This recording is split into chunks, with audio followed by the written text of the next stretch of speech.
পরিবারের লোকজন তাকে বলতেন তার দ্বারা কিছুই হবে না, অথচ সেই অকর্মা জুয়েল কাকড়া, গারল, ছাগল আর কুকুরের খামার দিয়ে তাক লাগিয়ে দিয়েছেন সবাইকে।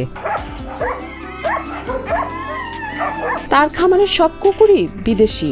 প্রজনন প্রক্রিয়ায় দিন দিন কুকুরের সংখ্যা বাড়ছে। পশুপ্রেমিকদের কাছে এসব কুকুর বিক্রি করে করে বছরে মোটা অঙ্কের টাকাও আয় করছেন জুয়েল।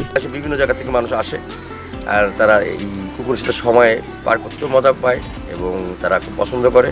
আর এই কুকুরগুলো অনেক ফ্রেন্ডলি হয়, এগুলি ফ্যামিলি ব্রিড, এরা কাউকে কখনো অ্যাটাক করে না।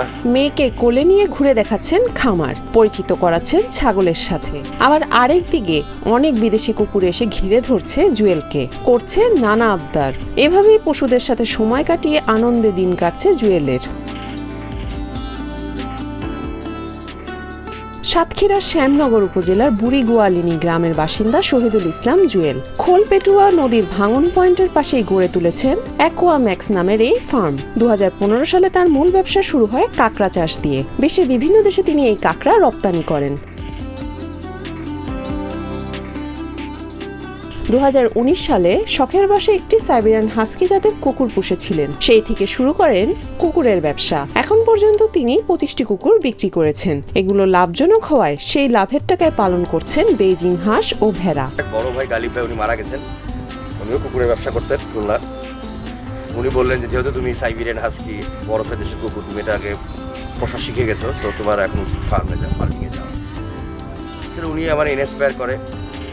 তখন আমি এবং প্রমিস করে উনি আমাকে গাইডলাইন করবে, সেই হিসাবে আমি আসলে রিস্কটা নিই। তখন আমি ফিমেল ম্যানেজ করে আমি আসলে পরে সাকসেস। এটি মূলত কানেক্টিং বিজনেস বলেই জানান জুয়েল। যেমন কাঁকড়ার ছেড়ে দেওয়া খোলস গুঁড়া করে হাঁসের খাবার হিসেবে ব্যবহার করেন তিনি। আবার ভেড়ার বর্জ্যকে কাঁকড়ার খাবার ছাড়াও সবজি বাগানে সার হিসেবে কাজে লাগান। বর্তমানে তার ফার্মে নানা কাজে যুক্ত শতাধিক মানুষ। আমাদের এই প্রজেক্টটা সুন্দরবনের খুবই নিকটে, একদম সুন্দরবনের কাছে।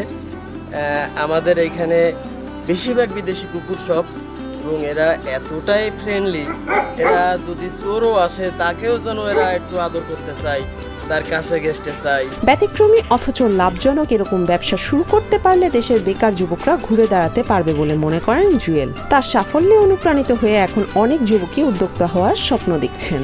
সাতক্ষীরা জেলায় আমার জানা মতে এই একটাই মানে কুকুরের খামার আছে, এর বাইরে আর কোনো নেই।